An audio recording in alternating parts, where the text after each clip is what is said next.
একজন গরিব চাচা ভোর থেকে শহরের রাস্তায় বসে থাকতেন। সামনে একটা ছোট্ট টেবিল, তার উপর মাত্র একটা জিনিস, সেটা হলো এক কাপ চা। হ্যাঁ, এক কাপ চা, সেটাই তার জীবিকার শেষ সম্বল। চাচার চোখে ক্লান্তি, মুখে গভীর চিন্তা, তবুও তিনি বলেন আল্লাহ আছেন।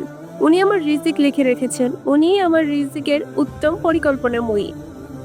একদিন এক যুবক অফিসে যাওয়ার পথে চাচার পাশে দাঁড়ালো। তাকে দেখে মনে হলো অনেক কিছু বলতে চায়। চাচাকে বলল, তো কষ্টে কেন বসে থাকেন? চাচা হেসে বললেন, বাবা, আমি কষ্টে না, আমি সবর করছি।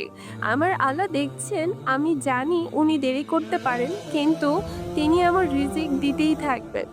হঠাৎ একদিন সেই যুবক দেখে চাচা আর রাস্তায় বসে না। জানতে পারলো এক বিত্তবান ভাই চাচার সেই সবর দেখে তাকে একটা ছোট্ট দোকান বানিয়ে দিয়েছে।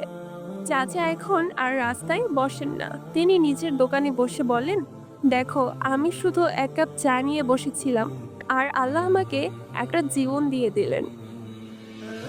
এই গল্পটা আমাদের শেখায়, সব কষ্ট, সব দুঃখের পর যদি তুমি আল্লাহর ওপর ভরসা রাখতে পারো, তাহলে ঠিক সময় মতো আল্লাহ তোমার জন্য দরজা খুলে দেবেন। তুমি শুধু বিশ্বাস হারিও না। হয়তো আজ কিছুই নেই তোমার হাতে, কিন্তু আল্লাহর কাছে আছে সব কিছু।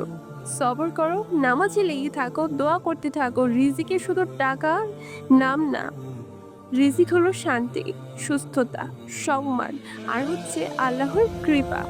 ভিডিওটি ভালো লাগলে অবশ্যই শেয়ার, সাবস্ক্রাইব এন্ড একটা লাইক করে আমাদের পাশে থাকবে। আসসালামু আলাইকুম।